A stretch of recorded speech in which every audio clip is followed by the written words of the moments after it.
guys, and welcome to the newest episode of Be Hero Presents the Bump Card Wrestling Podcast. I am your host, as always, Brian, and with me tonight is my tag partner, Psycho. How you tonight, Psycho? Well, I'm awake, and so that's about all you can expect from me these days. I feel that between working, wrestling, and running a podcast company, sleep is probably the least thing I do. So, yeah, I feel that. Yeah. Also there's my family, spend time with them. Yeah, of course.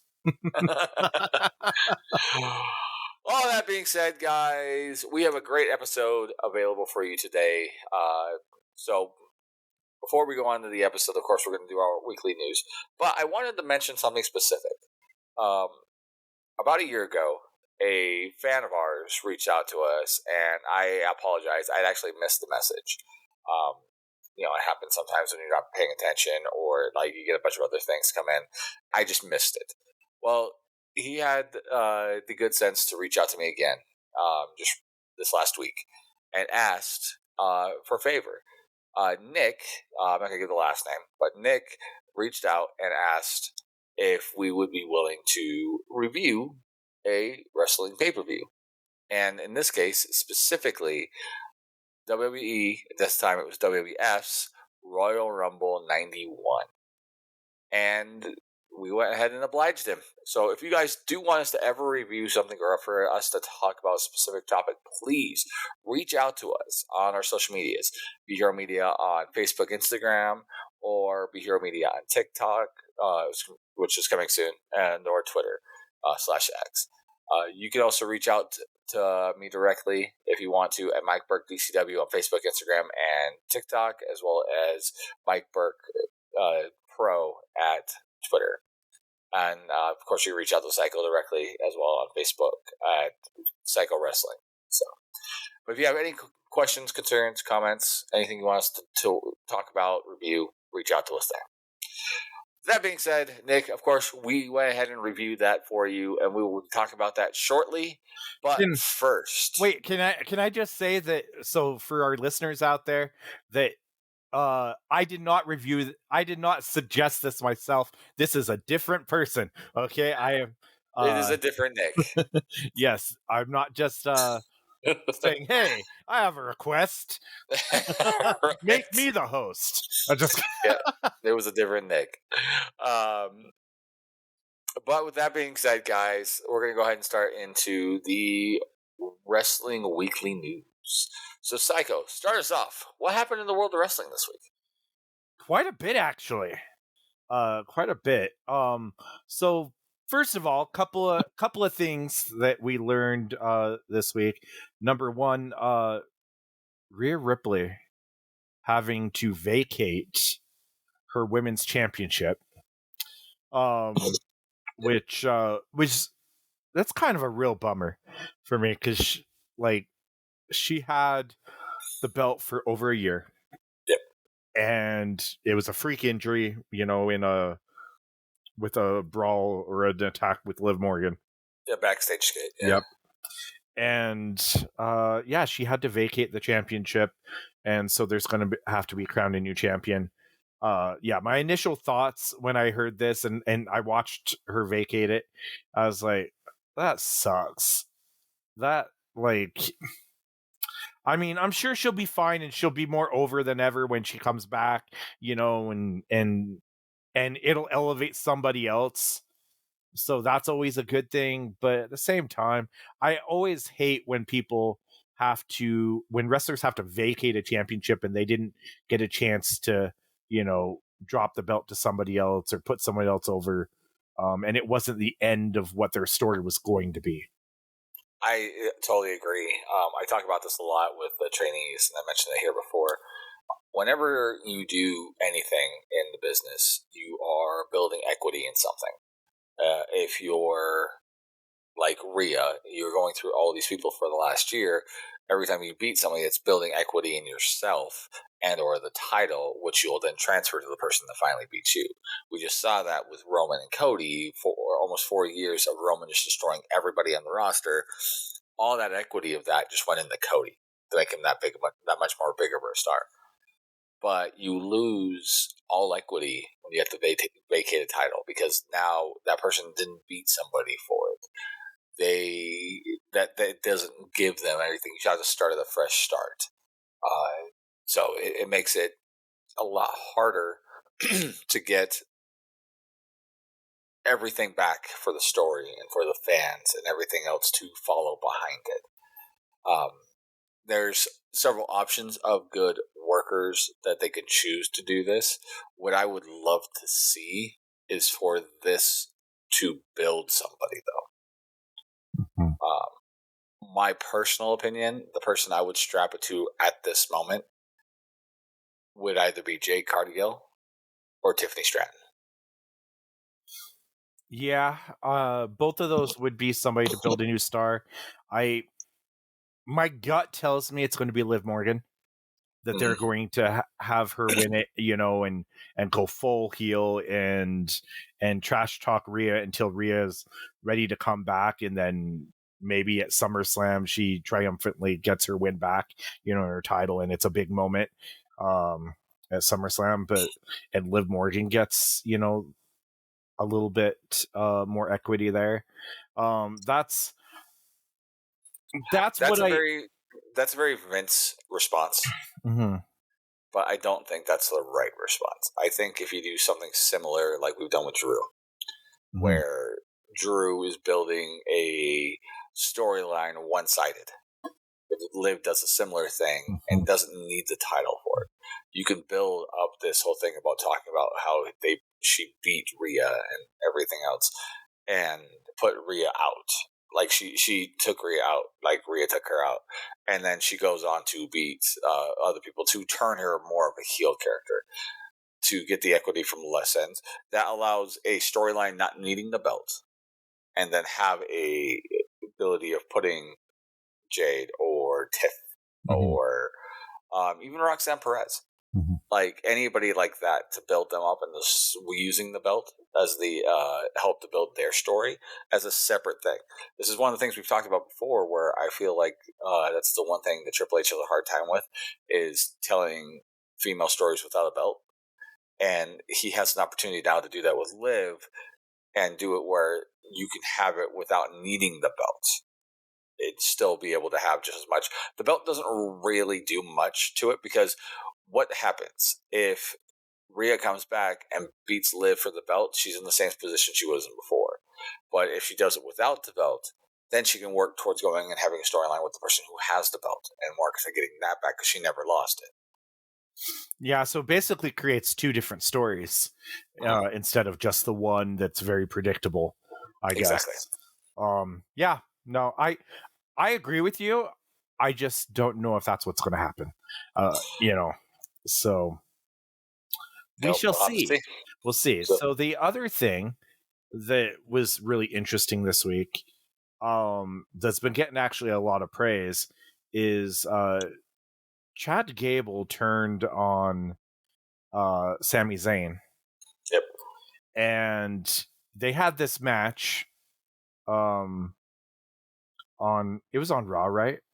It was on Raw. Yeah, they had this match on Raw, and Sami Zayn ended up winning. But before that, they actually did a really cool thing where Sami Zayn, it was in Montreal, and Sami did a walk through into the building, for to go in to make his entrance.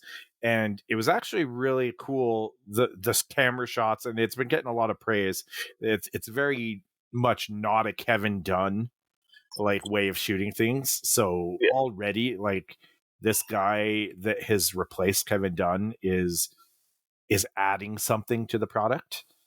But Sami had this great match with Chad Gable, and then Chad Gable, so Sami Zayn is going to hug his wife and everything, and Chad Gable comes up from behind and gives him a German suplex on the floor, basically while he's hugging his wife.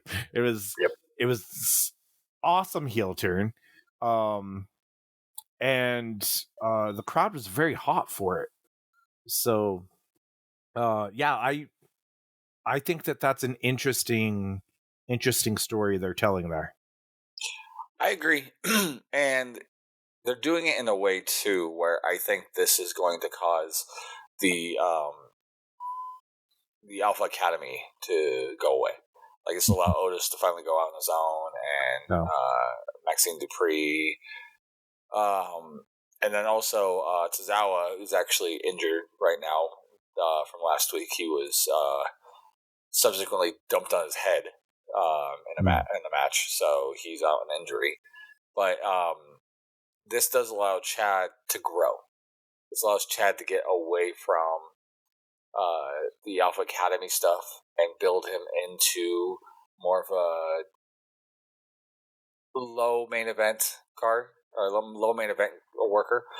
I don't know if he'll ever be main event.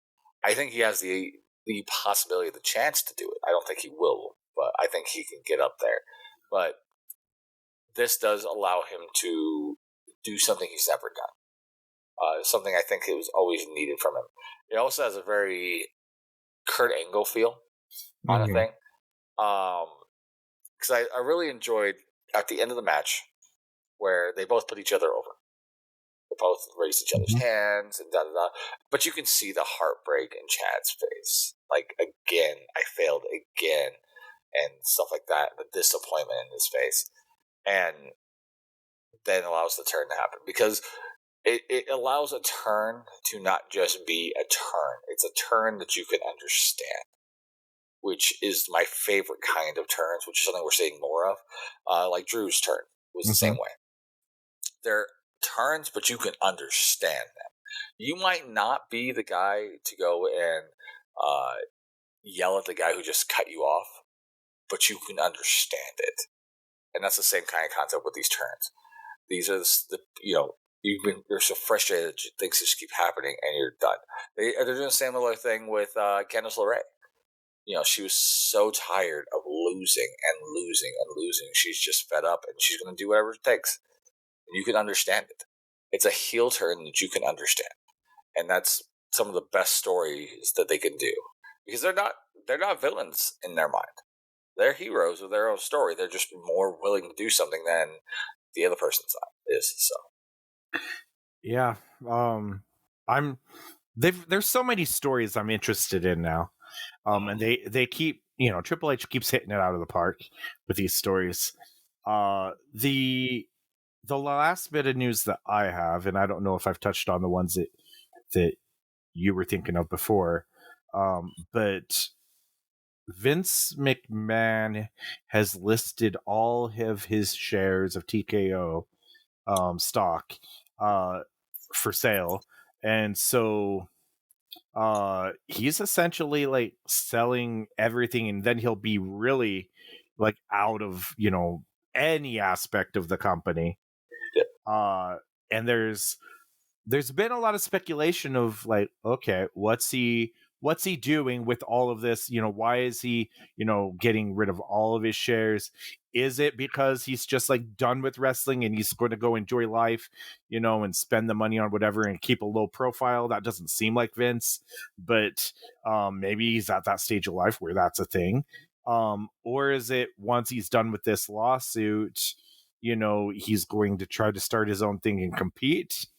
That's a possibility, although that would be really interesting. I don't know. I feel like it would be tough for him if he did do that, because what TV network, especially with the lawsuit, unless he completely comes out on top, and he wins the lawsuit, there's always that chance, I guess. And like, what sponsors are going? yeah, I mean, I don't know, man. I that's exactly what I expect him to do. I expect him to buy a company of some variety, right? I doubt he's going to start up his own thing from scratch again. Well, I can't even say again because he bought the company from his dad.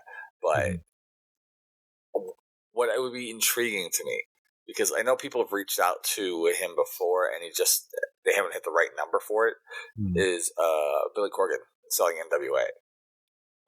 See, and that's what I think is far more likely, is rather than him start his complete thing from scratch, is he buys somebody else's thing, like the NWA.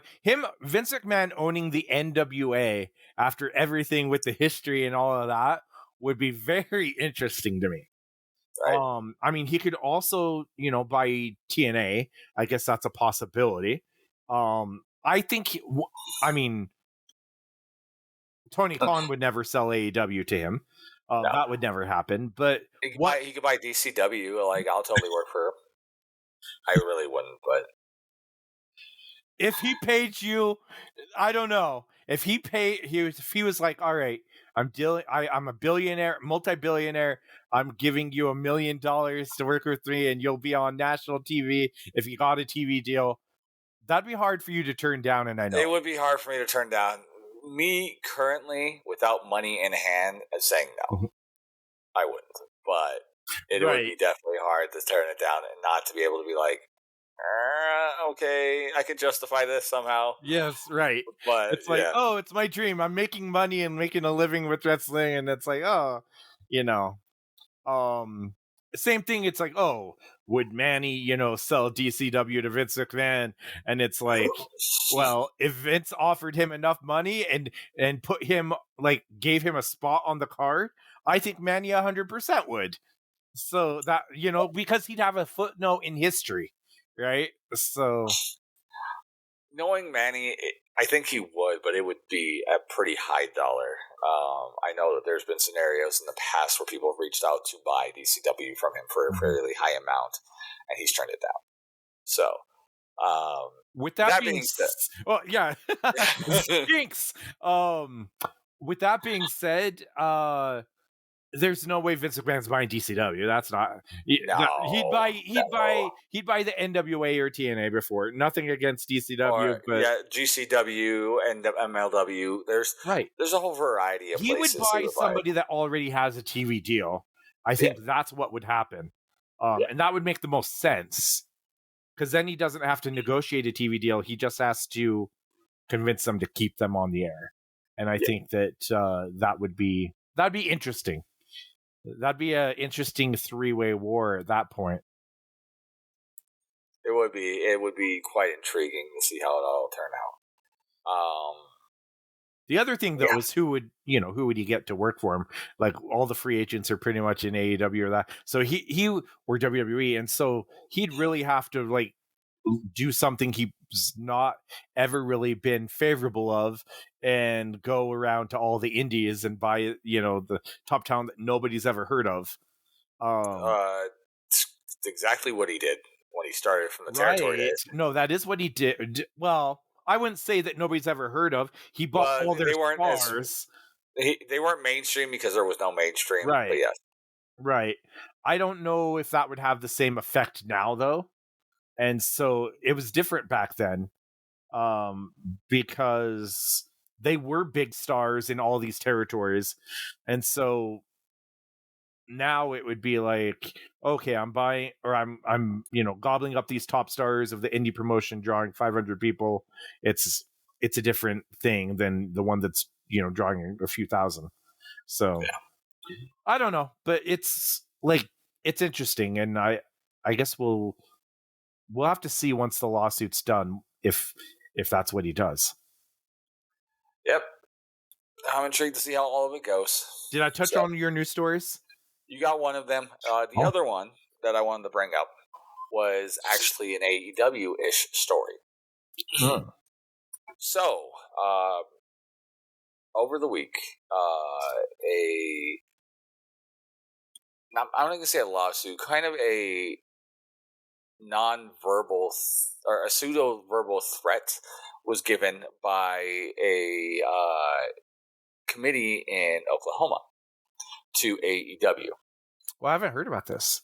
Yes. So, specifically the Athletic Commission in AEW, or in Oklahoma. So, in Oklahoma, to wrestle, you have to have a license. Same with doing MMA or boxing or anything else. Okay. Well, in MMA and boxing, they have a specific section in there which does ask specifically about gender reassignment. Wrestling does not. And as such, it was brought to their attention from a show they did in Oklahoma back in, I think it was December. Another promotion in Oklahoma had mentioned to the Gaming Commission that there was a match. It was a 2-minute match for ROH, technically, not AEW, but where Nyla Rose, who is post-op transgender, she had worked a match, and she has a perfectly valid license in Oklahoma, but because of the way that the law is written and everything else, there was talks about changing it and making aspects like that, where if Nyla Rose was to wrestle for ROH, AEW, doesn't matter, in Oklahoma, that AEW would be fined. And there's quite a big uproar. The best part, though, is Nyla Rose's response to all of this on Twitter, because she's hilarious. If you don't follow her, she's amazingly funny. Because the old saying is "don't feed the trolls" when it comes to stuff online. She knows how to properly put the trolls in their place and just completely thrash them. One of my favorite things is she reposted this whole thing from Oklahoma, the news article and everything about it, and responded to it with, "Yes, if I see that, I can't remember exactly the wording, so I'm going to take this slightly out of context and paraphrased, but essentially it goes to the effect of, if I see that transgender person, I will let you know all about it," and stuff like this. And she does stuff like that all the time. She's so funny. Follow her on Twitter /X, and she's quite entertaining and stuff she does, especially the just haters, man. And I myself have friends who are transgender and LGBT and everything else, and so I'm 100% behind her on this. That, and like the law, the way Oklahoma's doing it, is so stupid, and everything else, and threatening a company like AEW with this kind of thing is so dumb. It just seems like it's outdated, you know? Like, it's such a weird thing to enforce these days. Yeah. And they have, like, they wouldn't, if it was boxing or MMA or something like that, they have that in there for the case of keeping the concept of born male against born male and born female against born female because of physical differences and everything else. But wrestling's a work, yo. Like, yeah, it's a totally different aspect and stuff like that. So it's I'm not going to say one way or the other with the rules of physical limitations relative to your born gender, but in a work, like, China in the 90s destroyed men all the time, right? And everything else. So I just can't say any more about it. That'd be like them doing that for a movie, you know, that's filming in their, you know, it's sometimes something like that sets like everything back, like to the Stone Ages, it seems like. It's true. But all right, well, that was the weekly world news. That is the wrestling weekly world news. So let us know if you guys hear any news stories or anything that we missed. Just reach out to our socials I mentioned earlier. All that being said, for our fan Nick, this is for you. It is time for us to review the WWF Royal Rumble 91. Are we allowed to say that? It was at the WWF at the time. Hey, and it's not bleeped on the network, so yeah. So, all right. As we jump into this, before we go into this terribly far, I have two big things I want to mention about this that I thoroughly enjoyed about the whole pay-per-view. Okay. One, they, at the beginning of the pay-per-view, did a quick vignette of literally listing every single star that was supposed to be in the Rumble at some point. Dude, I had notes on this very same thing. So go ahead. You say this and then I'll say my comments on it. I so love that concept on that for this aspect because it does the Stanley everyone's first comic book rule of giving everyone maybe watching it for the first time understanding of who might be these people in the match and stuff like this, and it does allow also the ability of doing surprise without really doing that at the same time.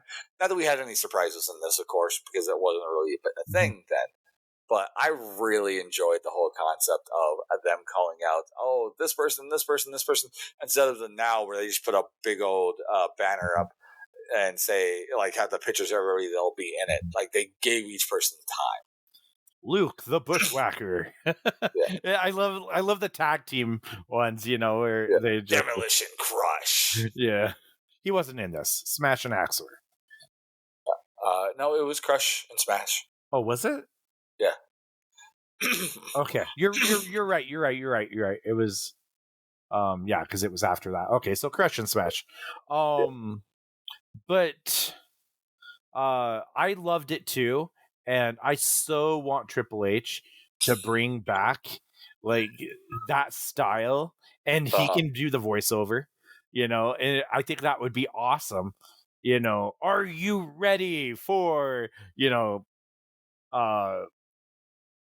gosh, for I don't know, whoever, they could just and if they did that for the women too, for the women's rumble, I think that would be, I think it's cool to go back retro occasionally, and do some things like that. I think it'd be really amazing and it would pop me. Yeah, I agree. Like, this did it for me. It was great.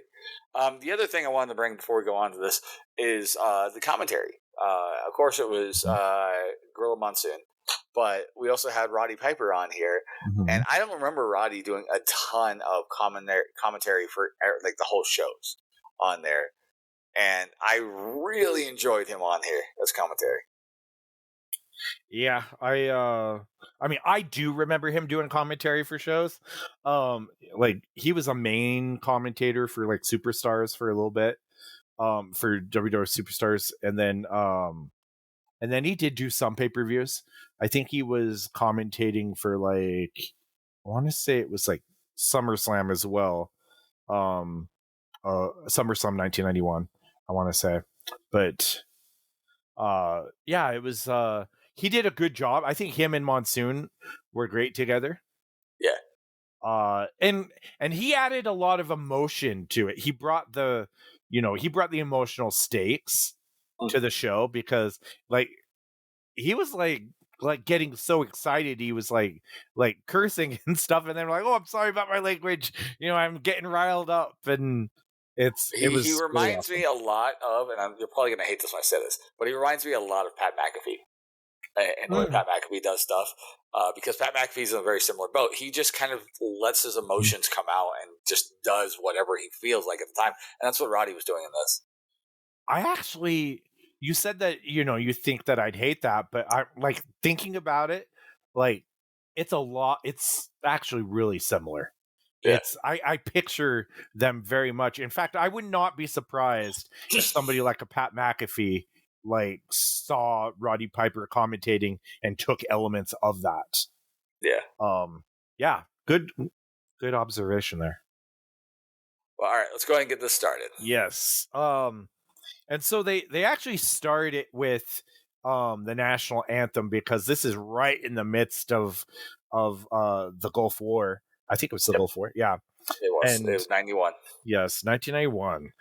And I got to say to our listener Nick, like I'm very curious why this show was picked, because it seems so random. It's like, okay, he must have been at this event, and this is what he's nostalgic for, because he was actually there.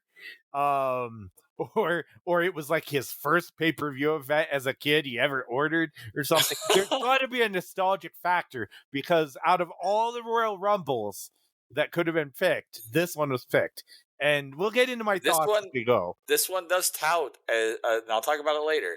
But this one does have a record-breaking thing that stayed a record for a long time. Yes, and I think I know what you're talking about. So we'll. So, that being said, my dad was actually overseas at this point. My dad was in the Navy and during the Desert Storm, so he was actually deployed while this was going on. Okay. So, were you even watching wrestling then? In 91, I 91? was. Yeah. Yeah. Yeah. Okay. So this is interesting because, like, I was very much a casual fan at this point. Like, because I wasn't watching pay-per-views. I might have been like renting. I think I was renting like Coliseum videos back then and things like that. And so I like watched this on Coliseum Video. But I wasn't watching every week at this point. I wasn't, partially because I didn't have cable, so I wasn't watching primetime wrestling. And so I'd watch Superstars occasionally, but I really didn't become like a where I'm like watching it every week until I'd say like late 91 and then early 92. So I guess it's almost right before I really dove all the way in.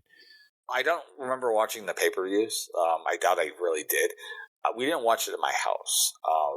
Again, my dad was on deployment, and so my mom was there. She didn't want to us watching wrestling per se. But I had a buddy of mine named Ryan who lived at the end of the cul-de-sac, and we would go watch it at his dad's house, and we would watch what was it, Shotgun Saturday Night or whatever it was that we ran on Saturdays. We would watch that every Saturday, so I'd crash at his house and watch it up there, and that's when I started falling in love with wrestling, including the first match that has actually the tag team that made me fall in love with wrestling in it. Right. Okay. So let's get into this card here. So we're starting with the Orient Express. That's the team, right? Version 2. Yes, version 2. Which, by the way, this version, Tanaka and Kato, these are actually a very famous tag team. Well, they're a very good tag team that was known as something else in AWA, and so it's actually Tanaka and under the mask that's Kato is Paul. Is it Paul Diamond? I want to say. Oh my gosh, I'm close on I that. remember. But Yeah, they were Bad Company, if I remember correct. So they actually had a feud with the Rockers, then the Midnight Rockers in the AWA. And so they had chemistry from way back before the Rockers, before Sean and Marty made it to the WWF. And so yeah, they're wrestling the Rockers here. And this is a very good tag team match. It's a great opener. They tell a good story here of like there's a couple of really good spots that I love in this where like they're doing leapfrogs and the Orient Express run into each other and they bump into each other because one of them would do it, or one of the Rockers would do a leapfrog and they'd run into each other. And then they paid off on that later where they were doing Sean was doing drop downs, I believe. And then they almost ran into each other. The Orient Express again, and they learned from their previous thing and they stopped like, oh no, wait. And then Sean went over and grabbed both their heads and knocked them together. And so they paid off on stories. I love that, by the way, of whenever you can, all right, here you've set up the story or a spot, and then later on you flip the spot where it's like they learn from it. I love that in matches or in stories where it's like a callback. And then this had great tag team, lots of fast-paced action But if you really think about this match, like the Rocker stuff, it was innovative for the time, but it's formula. It's not it wasn't hard to like do what they were doing, but nobody was doing that at the time. Yep. Like they do stereo like cross bodies to the Orient Express on the floor from opposite sides, and they Double do dive. double dives. So they were basically just copying each other, doing these things.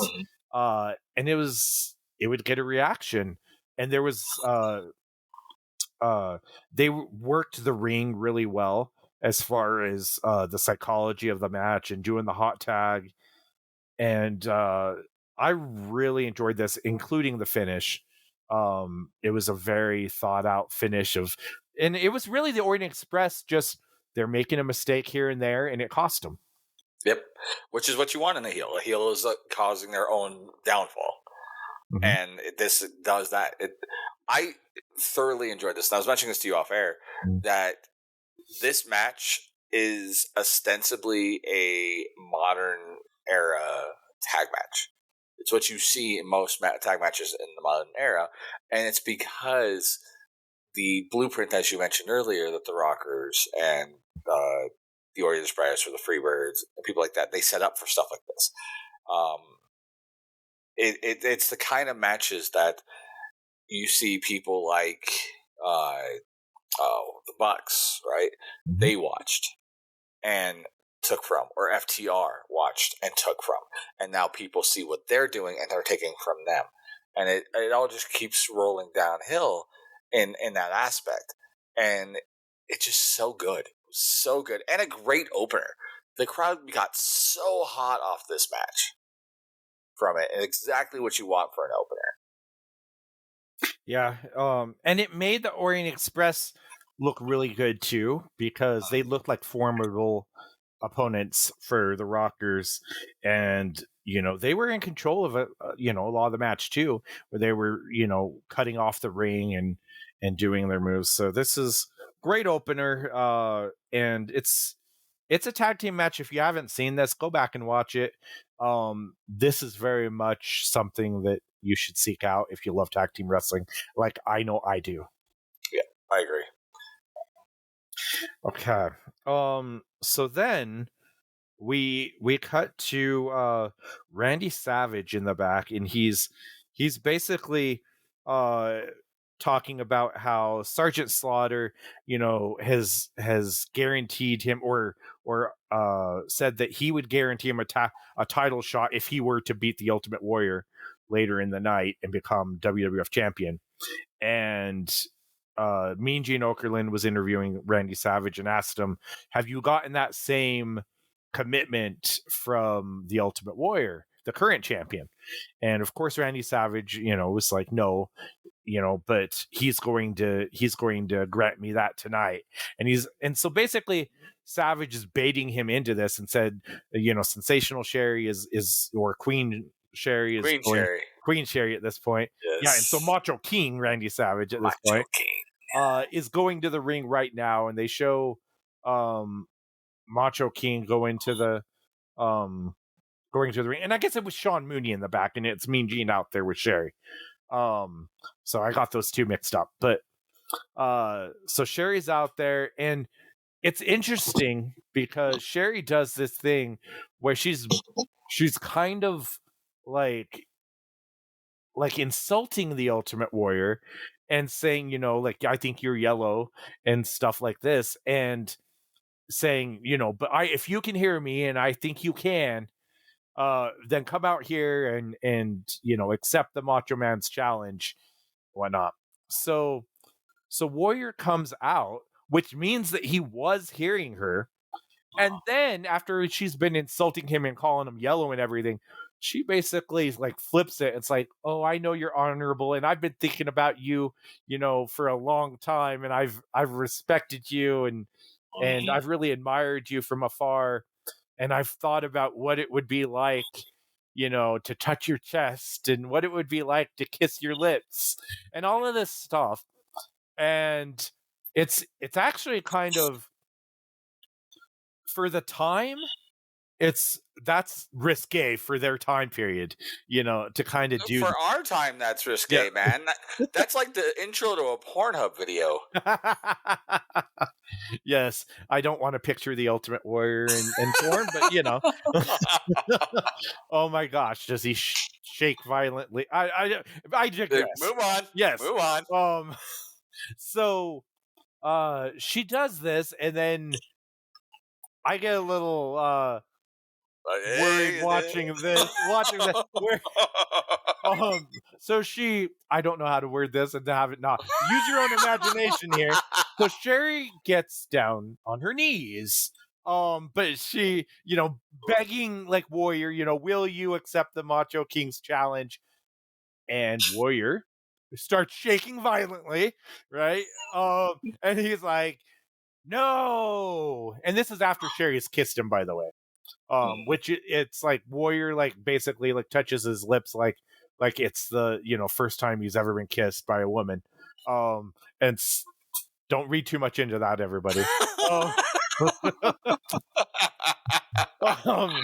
And yeah, so of course it cuts. You hear like Randy Savage in the back, like throwing a temper tantrum, basically that Sherry's seduction didn't work, right? Even though it's like you were just insulting him a second ago, and if they can see you, if they're watching it in the back, they would have saw Randy Savage saying, oh, he's going to be tricked into accepting this challenge. It's like, guys, like this is not the way to get him to believe that you're sincere.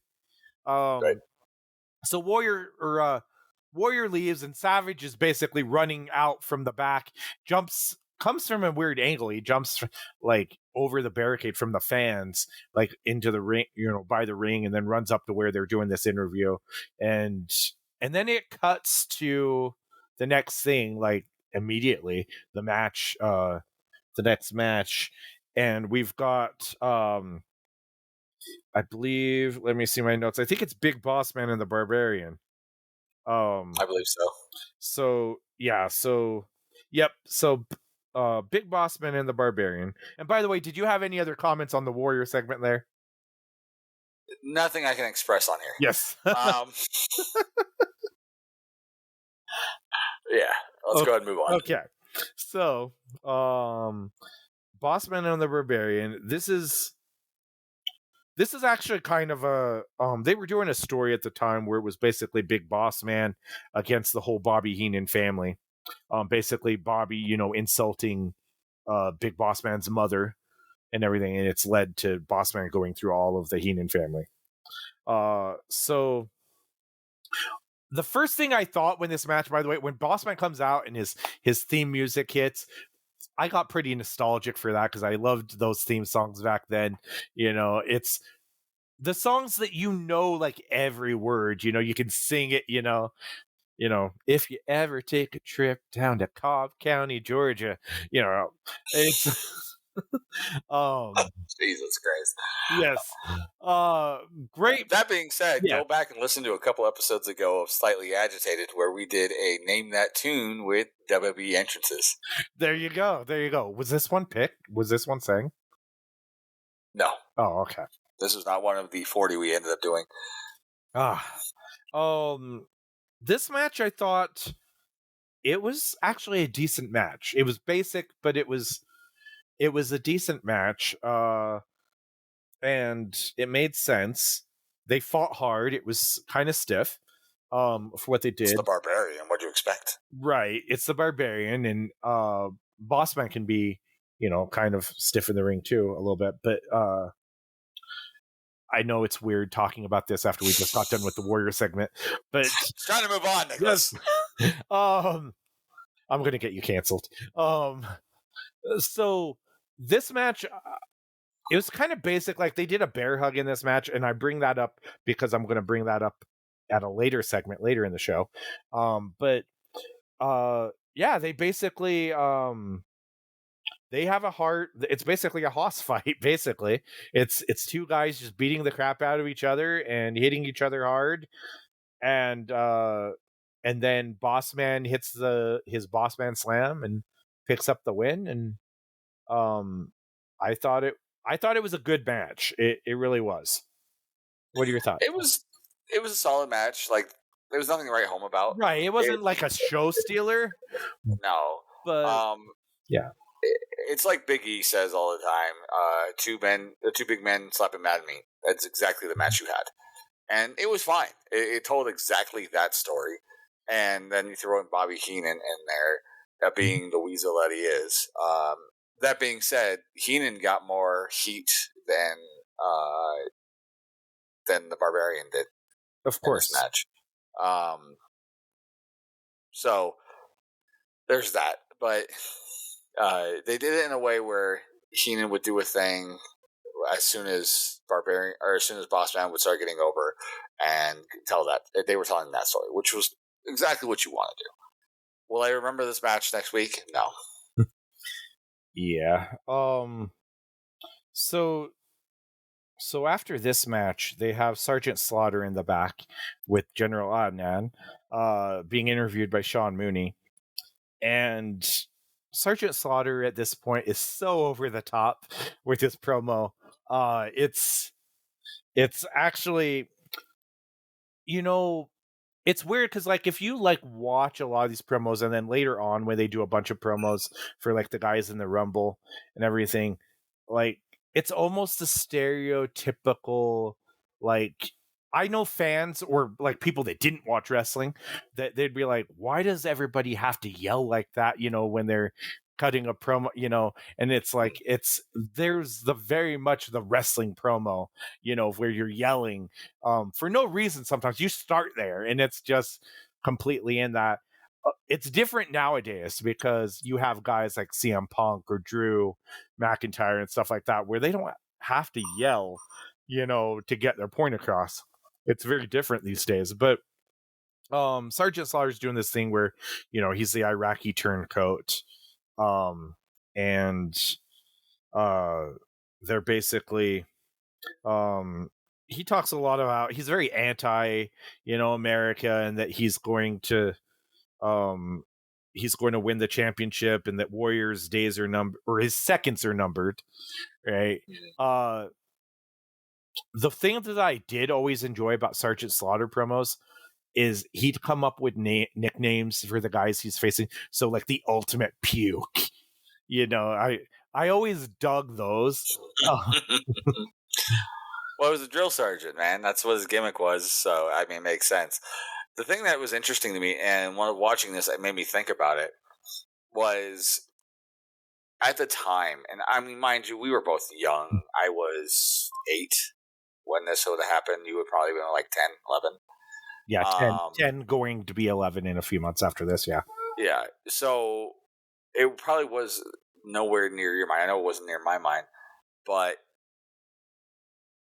when Slaughter, before he became the Iraqi turncoat, right, mm-hmm. he was one of the most over wrestlers in the WWF with the whole USA chants and everything else. He was essentially Hogan before Hogan did the NWO turn, right? Mm-hmm. And people said that Hogan couldn't turn heel. Mm-hmm. You have to wonder, like, did people think that there's no way that that Slaughter could be a heel, to be a bad guy, until he was? Yeah, I mean, now granted, this, a lot of things had to happen to be in the perfect spot, for them to bring in Slaughter as, the heel here. With obviously we had, there was a real life war going on, and they actually it was actually really controversial. It was that they kind of like played upon, that real life war and turned it into a thing here. Like me personally, like I think that wrestling's always kind of done that, taken real life stuff and, and wove it into the stories. And they've always kind of been the foreign heel is not a new concept. It doesn't get done as much these days because it's such a cheap heat thing to do nowadays. Yeah. but it's been, especially like in the 80s and the 70s and before that, like that's pretty much what professional wrestling was built on. A lot of times that you had the heel, the Russian, the evil Russian, or the Iran with the Iron Sheik, or Nikolai Volkov and Nikita Koloff and all of these, the uh Baron Roskett, all of these. I mean, you had all of these heels that were foreign heels that were basically against America, and then you had the American heroes, like a Sergeant Slaughter, or Hacksaw Jim Duggan, or or Hulk Hogan, the real American. So it's been done for decades. Oh yeah. At this point, and this time though, a lot of times with those, it was like things that were in the past that they preyed upon, that people still thought of like that. But this one was right in the thick of a war, and when they were doing it. And then if you notice later on in the show, before we get to the match that we're talking about here, they did there was like a little ad for WrestleMania 7, and it's talking about how they're going to put 100,000 people in the LA Coliseum and everything like that. Well, they didn't end up going to the LA Coliseum. They scaled back and they went to oh my gosh, I forget where in LA they went to. But it was not the Coliseum, and they had probably a fraction of the crowd there. And there's been a lot of stories over that, of whether or not, like, the rumor or what they've said it was because they were getting like death threats and bomb threats, or whatnot, and Slaughter wasn't safe, and his family was getting threatened and with death threats, and so they had to move it with somewhere with better security. And there might be a sliver of truth to that. But and then there's the rumor that they just couldn't, ticket sales weren't moving, so they had to move it to a smaller arena, because it wasn't getting over like they thought it would. But kind of interesting, this whole thing. But I don't know how I feel. Like, at the time I bought into it, but like looking back now, it was such a, like, it was great for Slaughter, because I mean, he's perfect in that role. But it's also very, like, it is cheap heat. It's all right, here we go, it's America versus this guy, and it was easy to see that this was a temporary thing. It couldn't last in that role for a long period of time. Any thoughts before we get into this match? Nope, let's go ahead. Okay, so we got Sergeant Slaughter challenging the Ultimate Warrior. And this match had a lot of heat to it. Slaughter, I mean, Warrior was basically dominating for a good portion of the match, and then Slaughter, he did get actually, he basically took over a lot, because like Sensational Sherry ran out and grabbed the Warrior's leg, and Warrior goes to chase Sherry off, and chases her all the way to the back where Randy Savage is hiding in the darkness, and jumps out, to attack the Warrior, and then grabs one of their lighting stands. Yeah. And like ran, basically just charged him with it and ran it on top of him. And so Savage goes to the back. And I remember at the time, this was a really hot, like, oh my gosh, moment. But then, and Warrior barely makes it back. Slaughter has to keep breaking up the count, because he doesn't want to win by count out, because then he wouldn't be the champion, because championships can only change hands on pinfall or submission. Yep. And so Warrior gets in the ring, and Slaughter basically takes over, and he's doing his offense. And then Warrior starts making his comeback and clotheslining him and everything. And then Sherry comes out again, jumps up on the apron. Warrior tosses her in, and then picks her up for a gorilla press. And Randy Savage runs out, and just as he makes it to the ringside area, Warrior throws since Queen Sherry at Macho King Randy Savage. He hurls her. Yes, she takes a great bump. Yeah, he throws her like she's Spike Dudley. Yes, and it's crazy. Like that stuff, it'd be hard to see these days, because those things just don't happen. But it was a big time moment there, and then while that happened, Slaughter comes up from behind on Warrior, hits him in the back with the knee. Warrior falls down into the ropes, and Slaughter's got the referee tied up, and Savage, who's there at ringside, grabs his King's Scepter, which Sherry had brought down actually to the ring and left it there, and cracks the Warrior over the head with the scepter, and runs off. And the commentary here is great, by the way, of when this is all happening. Roddy Piper is like going crazy over all this. And Slaughter hits just an elbow drop, covers him, hooks the leg, and they don't announce it at first. So the referee counts 3, and the announcers do a great job. Warrior like runs off, and the announcers do a great job of like saying, "Oh, there's going to be other referees coming out here to, to stop this or reverse this or whatnot. This can't be. This isn't, they're going to stop this." And then when the ring announcer, Howard Finkel, says, "The winner of this match and new WWF champion," Roddy Piper and Gorilla Monsoon just lose it. They're like, "No, you puke, you puke." Yeah, it's awesome. Like they really put it over big time. Mm-hmm. Yeah, I agree. I don't remember being the biggest fan of either of these guys, honestly, back in the day, and that feeling still hasn't changed. Like, probably Slaughter a bit more than I was when I was a kid, just because I could see how his work was and everything else like that.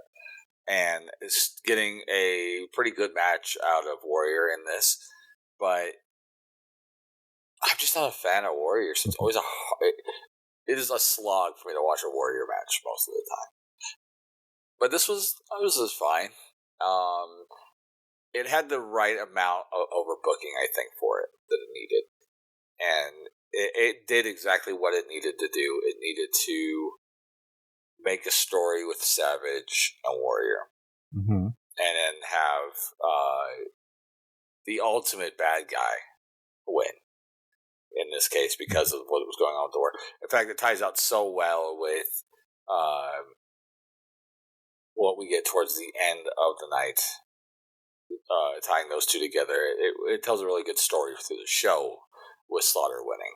So yeah, and it's it's a shocking title win at the time, and the crowd's kind of shocked by it, and they're booing Slaughter.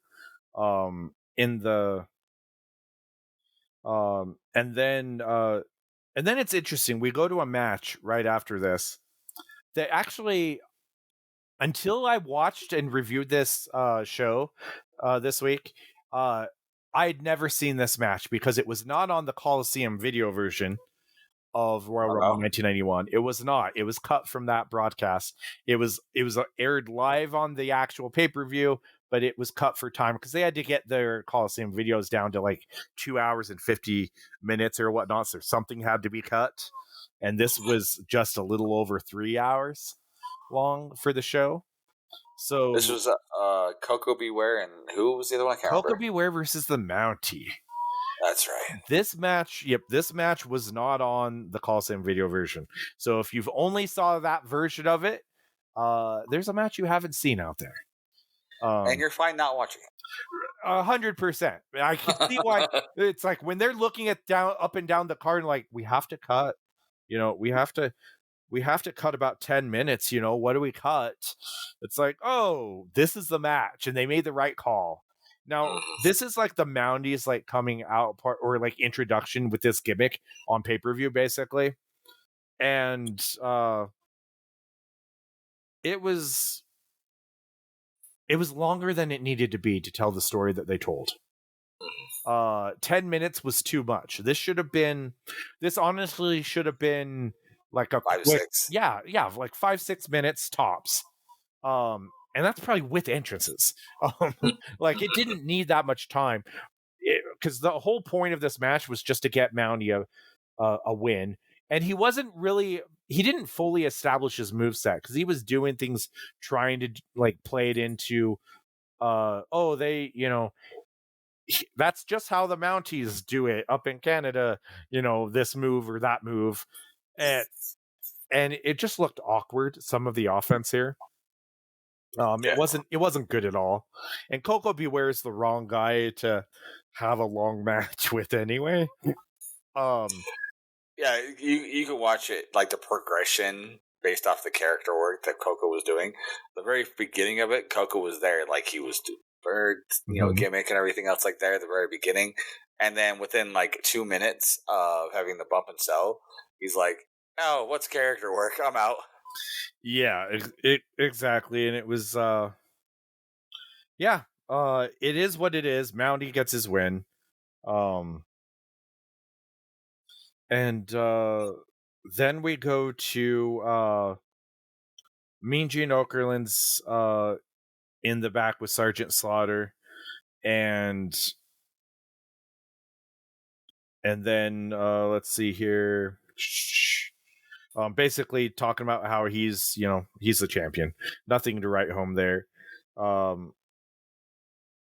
Let's see here. So then they do they kind of do this extended sound bites from the Rumble competitors, and it's a lot of them aren't good. They're just like somebody just basically said, all right, talk for about 15 seconds on your participation in the Rumble. And some of them are horrible, and some of them are decent, wrestling promos, but getting over their gimmick. Some of them are just horrible. It's like, okay, you had nothing to say and you didn't use your 15 seconds well. Really, there's only two you need to listen to. Was Earthquakes and like it was Hogan's ones there, because they're trying to build the story between those two. That was really the only two you really needed to listen to. Yeah, I mean, pretty much. So then we go to the next match, which is Dusty and Dustin Rhodes in Dustin Rhodes' first pay-per-view event on television, versus Ted DiBiase and Virgil. And they do a good job telling the story right from the get-go. Like, watching it back now, it's very predictable what's going to happen for the most part, because they're setting it up. Like, Piper's talking about how he went out to get something to eat with Virgil, and they were talking about how he doesn't need to be, he's better than that and all that. So they do this match, and one thing I really noticed here is Dustin Rhodes was really green. Like, really green. Virgil's Virgil, right? And he's pretty green here too. But yeah, it was the match itself, I don't feel was very good. Dusty had charisma, and Ted DiBiase did well enough with what he had. But then we had basically the finish basically comes with Virgil like having a miscommunication and accidentally clotheslining Ted DiBiase. And but Dusty misses a blind charge, and DiBiase still gets the win. And this was the last match, by the way, that Dusty and Dustin Rhodes had for the WWF until they'd return years later. So it was kind of a farewell for them, which is why they lost. Because if they were staying, it would make more sense, I feel like, for what happened after, for DiBiase and Virgil to lose, like Virgil costing DiBiase the match. So they'd have this where DiBiase would be insulting Virgil and all this. So he was kind of grumpy for the fact that they won. They won anyway, and Virgil was really being degraded, here big time by Ted DiBiase. It almost kind of had racial overtones. I'm sure that's what they were going for then, because, they're talking about, Ted DiBiase's the master and all this. But so it was, that stuff would never, I don't think, would fly these days. But back then it was a big moment. Ted DiBiase is basically like, get my championship belt and, hurry up. I'm not paying you by the hour. I'm not paying you to take your time. And Virgil gets in the ring and he's holding the belt. He drops the belt, and Ted DiBiase is like, pick it up. Do I need to remind you about your family? I can send you back to where you came from type promo. And Virgil drops down to grab the belt, and Ted DiBiase is like, see, like I always said, everybody's got a price, and turns around right as Virgil hits him with the $1 million belt. And the crowd pops huge because, of course, they're like, back then you didn't see everything coming. You're like, oh, I hope he does this. This is where I want things to go. But yeah, things were still kind of fresh. Yes, exactly. And it was a good moment. The match wasn't anything to write home about, but it was all leading up to setting up this feud, or this turn with Virgil and DiBiase, and is probably one of the biggest moments that Virgil ever had in his career, and definitely the biggest feud that he would ever have. And that's what he's known for. So I guess mission accomplished. Yeah. So it was really good to go back and watch this again with his passing just a few months back. Yeah. So. Yeah. Any thoughts on the match or this angle? Again, it was the angle was huge. Like you said, it was something, like I just said, something fresh for the time. Something big, but it kind of gets thrown out the water because Virgil ends up working for him again not too long from this after, so what does it matter? But in a different company, yes, because they didn't do it. He didn't join them again into the WWF. No.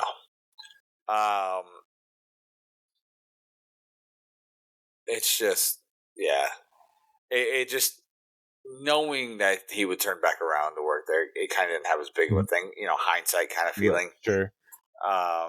I'm sure at the time was huge, and the crowd popped big for it. But yeah, yeah, it was what it was. Exactly. So now we're, they do a promo in the back right before the Rumble here starts, with Savage and Warriors basically pounding on his door, and Savage basically is afraid and hightails it out of there. And then so we have the Royal Rumble, back when the winner would not get a championship match, although in this case, they did, but it wasn't the stipulation. It wasn't guaranteed WrestleMania match or anything like that. Yeah. So we've got Bret Hart is number one, because why not? He's somebody definitely, they usually put somebody in the first couple of spots that can be a veteran, or somebody that can lead, be the ring general. And usually has really good cardio, which Bret fulfills perfectly. Yep. And then you've got Dino Bravo to be number two. Yes. The allegedly infamous member of the Mafia. Right. Yeah, his life came. Yeah, it was a sad ending. If you've watched, if you don't really know that story, go back and watch the Dark Side of the Ring episode on Dino Bravo. Interesting stuff. Quite. So So there, a lot of this is punch kick. There's not a lot of like big spots in this, so I'll just kind I, of go through it. I But think yeah, through most of the whole Rumble, I think I saw like a suplex. I remember Santana giving a clothesline to a Perfect later on in this match, and Perfect avoids trying to hit somebody else, so he kind of takes a really crappy bump. But like that was it. There was like 5 different times where people were doing a double choke slam hold on Rick Martel, but like everybody just wanted to choke out that little man. Is what it was. But that was like yes. a majority of the matches. It was kicking Yep. and punching. Yep. Not the rumbles that you would see these days, but And no selling. There was practically no selling of anything. There were so many times where someone would come up behind somebody and yes, give them a club to the back, and they would just keep walking. Like Yep. they didn't even notice that person was there. Right. Yep, that's how it was back then. So then you've got Greg Valentine number 3, and like I'm like Valentine's a good worker, or whatever, he's respected or whatever, but we've got Dino Bravo and Greg Valentine in there and Bret Hart, and I feel sorry for Bret because I'm like, could this be the most boring, way to start the show or start the Rumble? Valentine comes out, yeah, and then Valentine tosses Dino Bravo, so we get Bravo out of there at least. And let's see here. Yada yada. Paul Roma's out at number 4. So again, we're really having the star power here. Texas Tornado, Kerry Von Erich is out at number 5. It's Got a really good pop. Yes, and well, I mean, following Valentine and Dino Bravo, I mean, that's probably not hard to do. That's true. And Paul Roma, for that matter. But he was still, the Von Erichs were popular.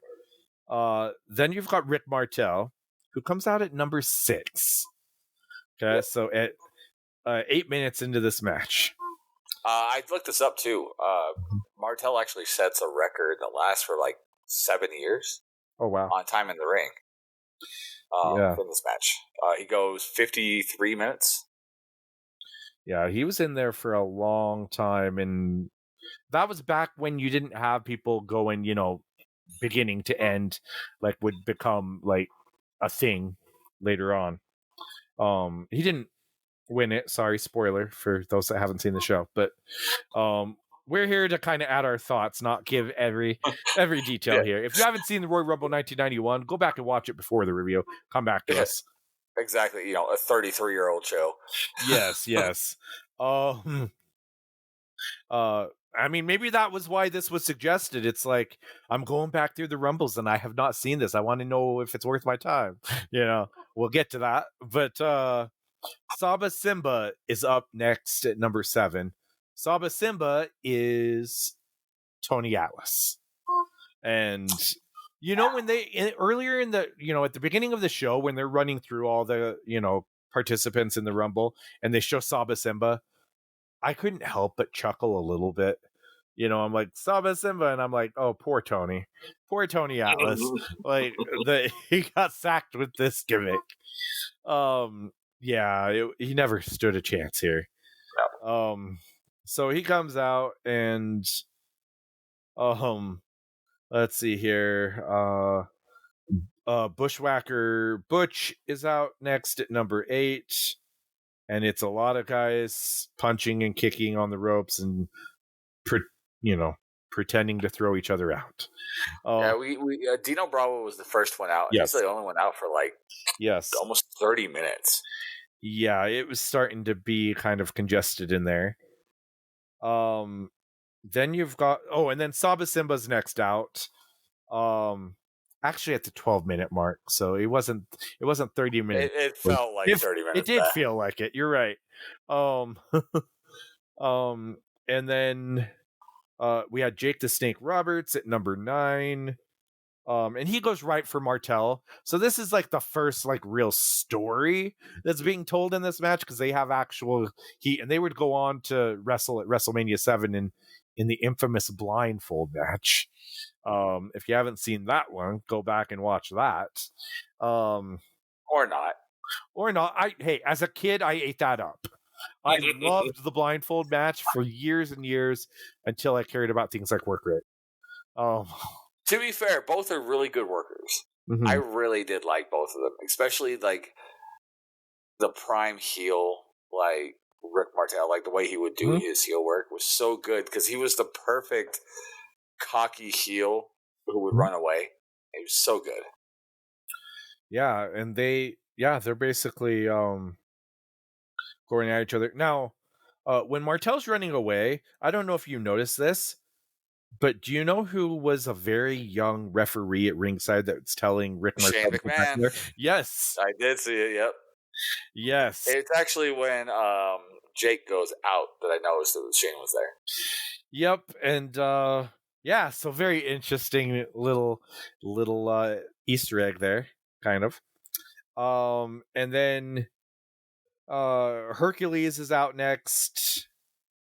Let's see here, and then Tito Santana is up at number 11.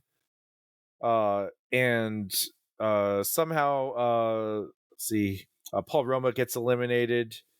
Let's see here. Undertaker is out at number 12 with Brother Love as his manager, which is, for those that like weren't watching early on, they thought maybe Paul Bearer was always his manager. No, it was Brother Love in the beginning. So kind of I don't know. That didn't last long because it was kind of an odd pairing. So thank goodness for Paul Bearer. Right. In this match, by the way, him and I think Hogan have tie in this for the most throwouts with 3 each. Okay. Awesome stat there. Brett gets eliminated next. So at this point, officially, I think Valentine. I think Valentine might still be in at this point. Valentine stays for a while. Yeah, so it's Valentine and Martel basically are the two longest guys at this point. Yeah, I think they said that Valentine goes for like 45 minutes. Yeah, and he was just getting warmed up. So then all the baby faces go after Undertaker. He's, of course, with his gimmick, he sells everything. And Jimmy Snuka, Superfly Jimmy Snuka, is out at number 13. He got booed. Did you hear that when he comes out? I did not. I don't. Are you sure they were booing, or were they just kind of doing like how Snuka kind of does his like sounds that he does? I don't know. It sounded like a boo. I was trying to listen for something else, like see if it was like a goo or something like that. But it seemed like a boo to me. But it could have been a different sound, but it definitely sounded like a boo. It's possible, I guess. And then Bushwhacker Butch gets tossed out by the Undertaker. Let's see here. British Bulldog is next out. Davey Boy Smith. And Demolition Smash is out at number 15. So we're halfway through the guys. Jake the Snake gets eliminated by Rick Martel. Basically, Martel was outside, so like on the apron, and eliminates Martel. And it's funny because the announcers didn't really sometimes they were like not sure of the rules, or basically like, oh, why is that, why is that allowed, or is he actually eliminated, or they think he's eliminated. They really didn't have a clue. Just making it up as they go. But that every time that the timer would end up going, Piper would be like, here comes another one. Here comes another one. How can they fit another one in there? Yeah, great commentary. Or bad commentary, depending on your viewpoint. So let's see here. So Legion of Doom Hawk is out there for Melody. And let's see here. It's kind of a lot nothing going on. Shane Douglas, a very young Shane Douglas, is out at number 17. And yeah, this is before he was actually like really like he got good. Or decent, depending on your view of Shane Douglas. He wasn't ECW Shane Douglas yet. He wasn't the tag team partner of Ricky Steamboat in WCW yet. He wasn't Dean Douglas. Yeah, he wasn't Dean Douglas. Not saying that was good. But yeah. He did what he could with the gimmick. Yeah. Oh, yeah. It was a horrible gimmick to be given to him later on. By the way, it completely killed him in his credibility. But that's probably another topic for another time. And then Texas Tornado and Jimmy Snuka both get thrown out by The Undertaker, so they're gone. And then number 18, nobody comes out. So they're and the announcers are kind of like speculating, like, oh, maybe somebody saw what was going on at in the ring and decided, nope, never mind. Just noped out. Yep. Yeah, and then throughout the Rumble, they're trying to guess, like I guess we'll find out, eventually, and they're speculating who it could be or what happened to them. I don't know. Did we ever find out who it was? Yes, and I'll get to that. Okay. We did, because the announcers made it clear. But so then we have Legion of Doom Animal comes out. So LOD teams up on The Undertaker and clotheslines him out. So The Undertaker's eliminated here. Which Piper has a great line in this when he goes out. First he goes, you go rest in peace. That's what you say all the time, right? Mm-hmm. Head over to what was the hotel? It's the We'll Keep a Light On For You hotel. Oh, Motel 6. Motel 6. He goes, yeah, head over to the Motel 6. Just remember to keep the light on for us and stuff like this. It was so funny. Like I was sitting just laughing at him. Yeah, and it's kind of interesting because with LOD, Legion of Doom eliminating Undertaker, there's a tag team match that I don't think we ever got. Is like the Legion of Doom versus Undertaker, and then when Jake the Snake turned heel, like Undertaker and Jake the Snake against the Legion of Doom, that would have been a great tag match to see. Just saying. Because I can't think of anybody else that Undertaker could have teamed with that could have went against those two.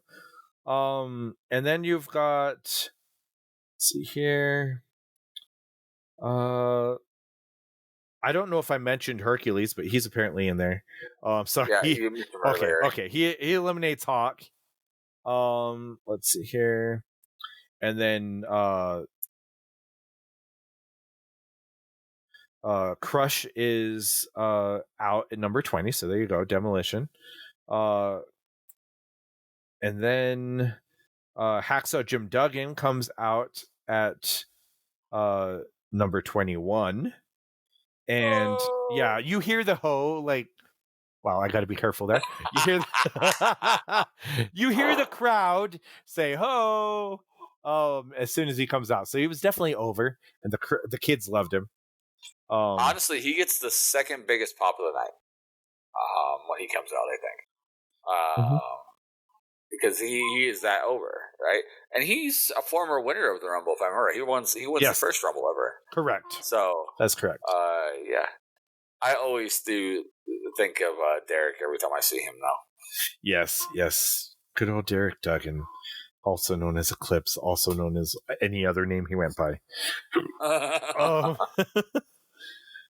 Speaking of Derek there, do you remember, or do you remember the story where he went and he was wrestling for Nav in Arizona, and Nav had like, it was when he was being called Eclipse, and Nav had like all these printouts of Total Eclipse of My Heart, handed out to all the fans, and they started singing that when he came out as a rib on him. I had heard this, yes. Yes, classic. One day we should get Derek on. I think. Oh yeah. Yeah, because that'd be an there's lots of stories there, big time stories actually. So then we have Earthquake out at number 22, and the crowd starts to really like that's a big guy to be coming to the ring in a rumble. Yep. And Earthquake eliminates Animal. And let's see here. Mr. Perfect is out at number 23. And I think Perfect gets a decent reaction too. I mean, for being a heel. And Mr. Perfect eliminates Hacksaw Jim Duggan. And then let's see. Hulk Hogan is finally out at number 24, and he gets a pretty big reaction. Biggest pop of the night. Yes. And he basically just goes wild in there. He tosses Demolition Smash. And then him and Earthquake go at it. And see here, Haku is out at number 25. Jim the Anvil Neidhart is out at number 26. And he hits that ring hard. Like he was running so hard, I thought he was going to blow both his quads. He's not Vince McMahon. Let's see here. Then you've got. Let's see here. Earthquake eliminates Tito Santana.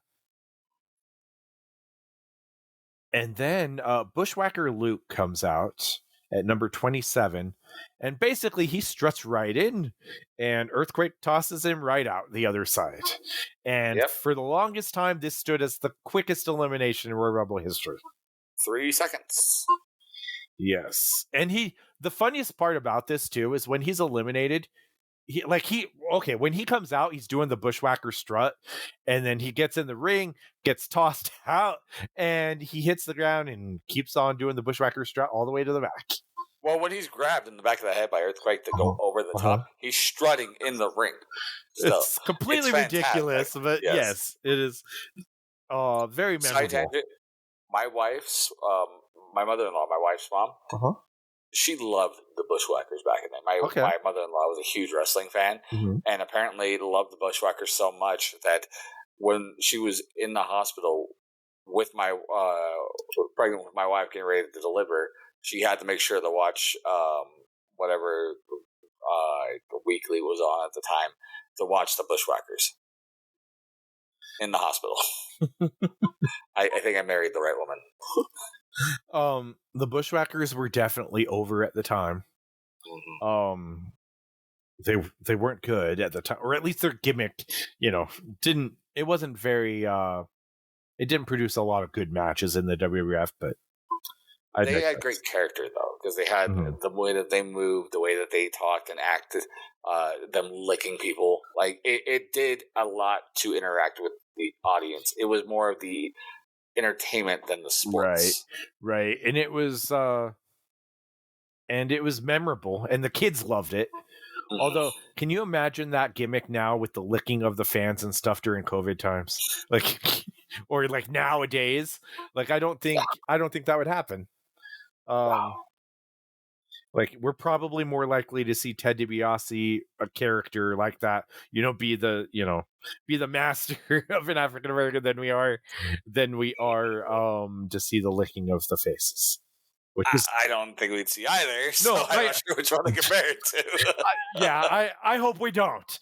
Well, Vince, Anyway, so then, let's see here. Sorry, I lost my place in my notes. So let's see here. But yeah, Bushwhacker Luke gets eliminated, and then we've got. Okay, here we go. Brian Knobbs comes out at number 28. Yeah, Nasty Boy Brian Knobbs, which is interesting because he was the only Nasty Boy in this match, right? Yes. So no Nasty Boy Sags. which is interesting. Like, I wonder, I don't know the story on that. Like, was he injured? Why did, like, they were brand new into the company, so why was there only one of them in there to be featured? It doesn't make sense to me. There had to be a reason, like there was an injury or something. Who knows? I mean, I don't know when they became uber besties, but Knobs and Hogan were uber besties. Maybe Hogan pushed for getting Knobs in. Yeah, maybe. Yeah, tough to say. If anybody out there knows the reason, message us. I'd like to know. And then let's see here. So Knobs actually gets elimination here, tosses out Hercules. Warlord is number 29, and Hogan eliminates Demolition Crush. Hogan clotheslines the Warlord out, and then number 30, and they're like, "Oh, now we'll finally know, who was number 18." Tugboat comes out at number 30, and this is where they say, "Oh, it must have been the Macho King Randy Savage then, because he was the only guy that was supposed to be in it that wasn't in it." And they're like, Piper has a comment here and says, Savage wasn't hurt. Why isn't he there? And Monsoon basically kind of says, maybe the Warrior, ran him out of the building. And Piper's like, oh, could be. And that's probably the story they were telling, is that is Warrior chased him off. Now, could they have done something here, though, where Savage came out and then Warrior stormed the ring and closed on him out and they get into a big brawl to set up the retirement match? Like, I guess they could have done that. I mean, I guess it was fine either way. I just think it would have had more heat to this match and added another moment. Yeah, I agree. Instead of just kind of speculating. So then, let's see here. Okay, so it's a lot of nothing going on still. There's a lot of guys in the ring. So Tugboat here tries to eliminate Hulk Hogan, and then he doesn't get him out, and then Hulk turns around and turns on Tugboat and dumps him out, which is one of his best buddies, during this whole Earthquake feud that they are having. So see, Hogan doing heelish type things. I know it's every man for himself, but this is very kind of like where he eliminates Sid, in the next year's Rumble.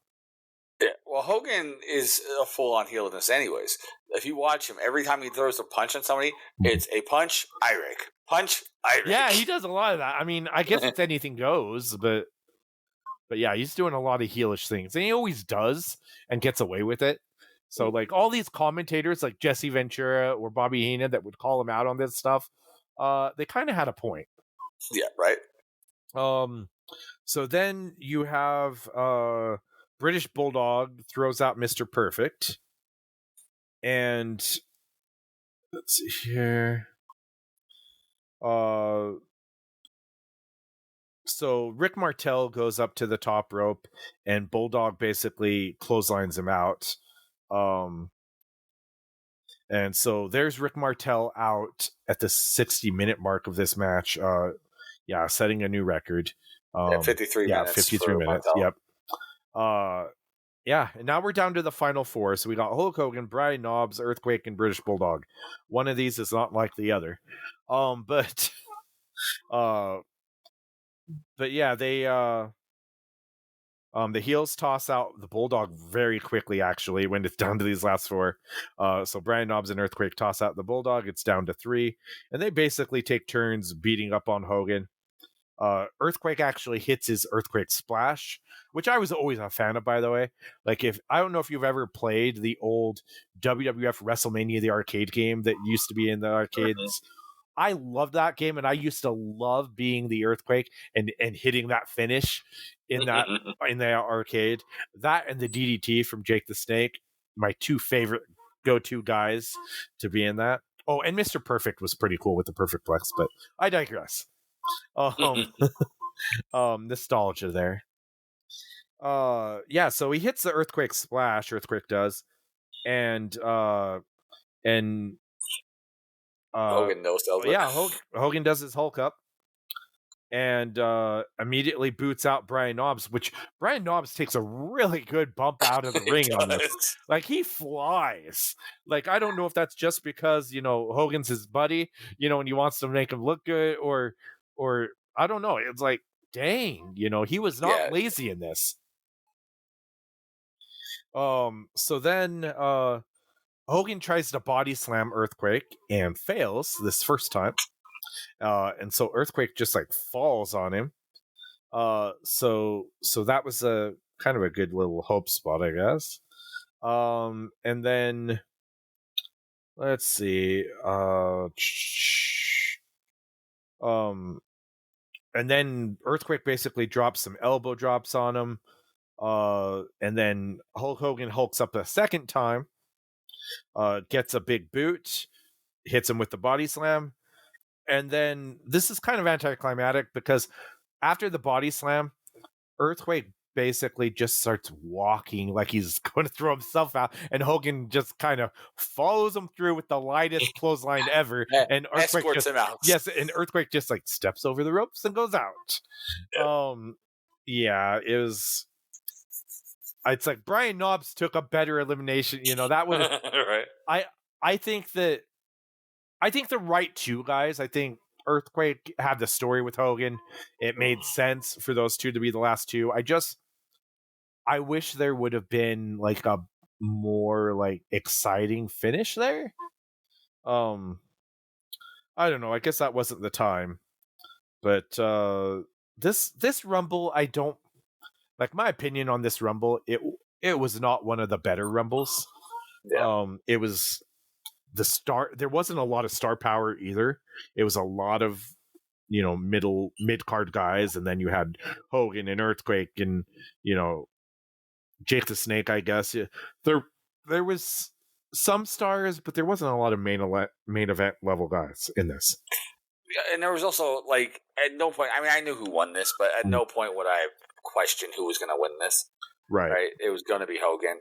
Not to mention he'd already pledged like the win to like the guys overseas and stuff like that.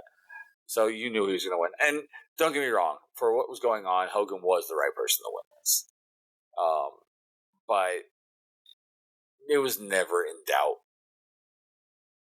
Yeah, and Hogan actually, when he's doing his whole pose down at the end, he sees a fan with an American flag at ringside, and he grabs the flag and starts waving it. And this was actually shown on like a lot of video packages and stuff for the longest time, but like especially like in all the Coliseum videos where it was Hulkamania, which Hulkamania 6, by the way, was the first WWF Coliseum video like VHS tape that I ever rented. So yeah. So clearly I was somewhat of a Hulk Hogan fan back then. But yeah, it was okay for what it was. Hogan won. It was the right call to end the match. I just wish it was a more exciting, there was a little bit more doubt there. Or it would have been a better elimination than just kind of how it happened. I guess before we give our overall thoughts on this show, like, what did you think of the Rumble itself? The Rumble match? Again, it was fine. It was interesting to see people I wasn't expecting to see, like Dino Bravo and Shane Douglas and stuff like that. Samba Simba. Yeah, Tony Atlas. Wasn't expecting to see. So, for the most part, it was fine. It was definitely a product of its time. And it was also, in a way, if you think about it, it was a weird time. Because a lot of those guys in the Rumble won't be there next year. Won't be there in 92. Yeah, and it was weird for me watching it too, because I actually at times I was like looking at the guys that were in the ring, and I was like, dang, there's so many of these guys that are no longer with us. Yeah. And it's just like, this was 1991, and so many of those guys are no longer alive. It's kind of sad to to think about it that way. Even from managers like Mr. Fuji at ringside and all of this, and Bobby Heenan, and yeah, Mr. Perfect, and all. I mean, heck, I bet you half of the Rumble participants, you know. Isn't it Yeah. kind of crazy though that out of all these guys, like Undertaker was just like, it's just been a couple of years since he's not been wrestling, and it's like crazy to think that he's one of the few guys that made it as far into recent times as he did. Well, if you look again, if you compare against the guys that were there, right? I think it deals with the time. The Undertaker is, it really blew up in the right around then, the early '90s, and everything else like that. So he was a McMahon guy, through and through. He didn't really do a whole lot of territory stuff. Like he was there at the tail end of territory concept.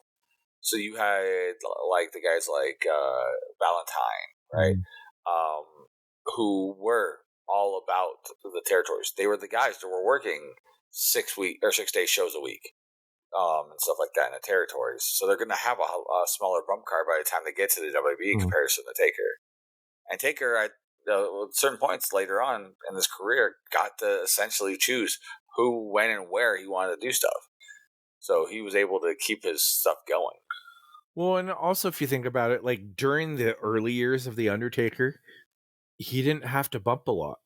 It was a lot of no sell, not leaving your feet, and so he probably preserved his body quite a bit until later on. Then, I think it was really when he started to wrestle guys like Mick Foley and stuff like that he started, it was Foley, the more physical. Shawn. Yeah, it was the more physical style and everything. And then he showed he could work.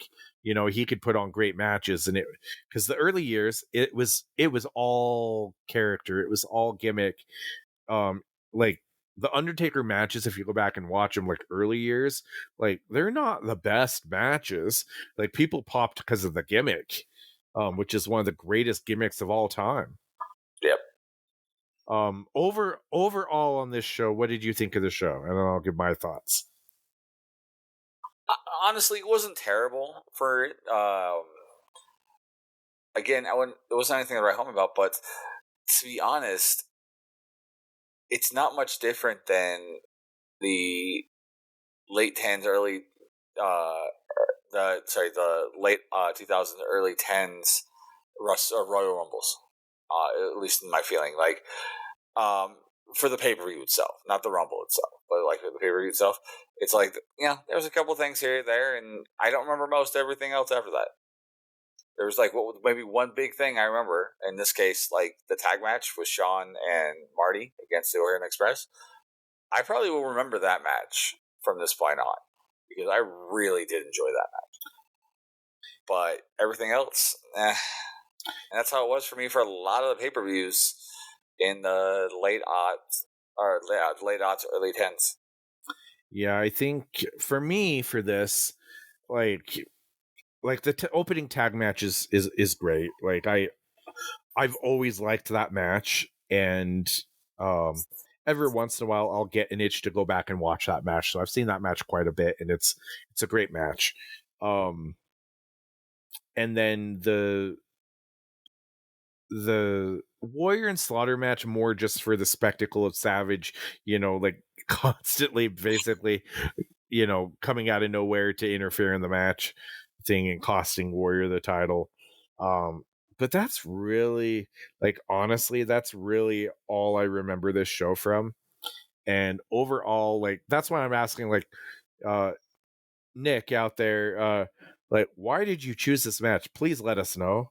Or why did you choose this show? Like, were you there? Was this the first pay-per-view you ever bought? I mean, did you have a family member there? Like, what was, were you watching this, when your first child was born? I don't know. Yeah. What was the driving force for this request? Yes, exactly. I'm curious because this is kind of random, but I guess we're like, I actually though really enjoyed reviewing past shows and stuff like that, and I think that that's something that we could do a lot more of as well. I've got it, by the way. He did actually mention, and Oh. I just had to look back and think. He did mention his reasoning for it. Oh, okay. And the reasoning for it was because of the pay-per-view buys. What? Apparently, this is one of the highest recorded pay-per-view buys at the time. It had 444,000 pay-per-view buys. Okay. I'm pretty like just for Royal Rumble or overall, because I'm pretty sure WrestleMania 3 beat it. I would assume a Rumble or like anything that wasn't WrestleMania. But okay, I could see that for Rumble. I mean, but really, they were only on their third year of doing pay-per-view for the Rumble. Yeah. That's still pretty dang good, though, especially in the 90s. Yeah, because not early everyone 90s. not everyone was doing stuff like that, like pay-per-views, stuff like that. So yeah, like that's pretty impressive. Yeah, I think this one more for the. I feel like the hype didn't live up to the show didn't live up to the hype, whatever the build was for this. I think it was an okay show. I don't think most of it holds up today. And so yeah, I mean, would I recommend this show? I mean, for nostalgia purposes, like if you've seen it or you haven't seen it for a long time, like there's a couple of things to go back and watch on this. If you're like looking for like, oh, what are the best Rumbles? This is not one I would pick. No. Sorry if this is like your favorite Rumble, Nick. But and if it is, what's wrong with you? I'm just kidding. I don't want to scare off our I don't want to scare off our listeners. But yeah, pick something for us to review and then we'll insult you. Hey, didn't we kind of do that with remember when Davon was on and he was like, oh, Fall Brawl, that one with the worst Fall Brawl ever. And and he was like, oh, that was a great Fall Brawl. And we were like, no, it wasn't. It sucked. What are you talking about? Yeah, and he was like, oh, never mind. And we just ripped on him like for the longest time. It's like, no, this is not good. Like, you don't know wrestling. Sorry if you're that being said, just Nick, listen. I assume so. Okay. That being said, Nick, thank you for giving this this to review. It was actually pretty interesting to go back and watch it. Like I said, I don't even remember if I watched this when it aired. I'm sure I've watched it since, but I don't remember if I watched this when it aired. I was been like 8, and I think we were just moved to Chicago at this point. So I think. So yeah, it was interesting to go back and see the times, honestly, to see how everything was. Watching Macho King, I had forgotten all about the Macho King gimmick in general. Really? And watching like the last time it ever popped in my brain was like when we went back a couple years ago and watched the main events for WrestleMania, and it was the build up between him and Warrior, right? And that was the last time I thought about the Macho King. Okay. And everything else like that. So like it just was not a thing. It's like, oh yeah, Macho King. That's right. Yep. And getting to watch that tag match was great. Just watching things go. Watching young Shane Douglas was interesting and stuff like that. So it was a good thing to go back and watch. And I wouldn't mind going back and watching stuff like this more often. I did really enjoy going back, and there's so many with Peacock, with all the WWE Network stuff, like there's so many things we could go back and watch, and give a fresh take on. And so yeah, I actually really did enjoy sitting down and watching, some wrestling and analyzing it a little bit, so yeah, if anybody else or Nick, again, if you have another show you'd want us to review, send it to us. We'll happily review it and then rag on you a little bit. Just kidding. So reach out to us on our social medias again. That would be Be Hero Media on pretty much all social media.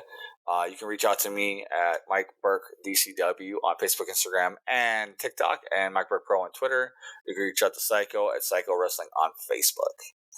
All right, Psycho, as we're wrapping up, I'm going to go ahead and go over some of the stuff with Devotion Championship Wrestling. Coming up is our next show on May 4th. It will be May the 4th be with you, because we're all a bunch of Star Wars geeks. But this one's going to be a bit special, more than most, because we are going to have a ECW alum coming to the show. Jasmine St. Clair, Jazzy from back in the ECW days. She will be at this show, the first time she has ever been in Utah for wrestling, period. She will be with us. I'm super excited for that one. Again, that will be on May 4th, for May the 4th be with you. Then the next show we have coming up will be May 11th, back up in Ogden. And that one will be at Kamikazes for Tussle Time once again. And then following that, on May 31st, we will be at Aces Saloons for our bar fights, which will be a great show. And then we'll be right back in Salt Lake City on June 8th at Light Tree Studios for our next live taping show there. All information and tickets will be available for you to get for any of that stuff on Devotion's web, or on it's not Devotion's website, on Devotion social media at Devotion Championship Wrestling on Facebook and Instagram, DCW Salt Lake Salt Lake City, on Twitter, and Devotion Wrestling on TikTok. All right, now that I slaughtered through all of that, is there anything else I'm forgetting, Nicholas, before I have us off? I do not think so. Cool. All right, next week we should be doing a review for AEW's Destiny, Destiny is what it's called. For that pay-per-view, I'm actually really excited because there's a lot of great shows or great matches set to be on that show. So we'll see how that one goes. But until then, guys, for the rest of Be Hero Media, this has been Psycho, this has been me, and this is us tapping out. Have a good night, guys.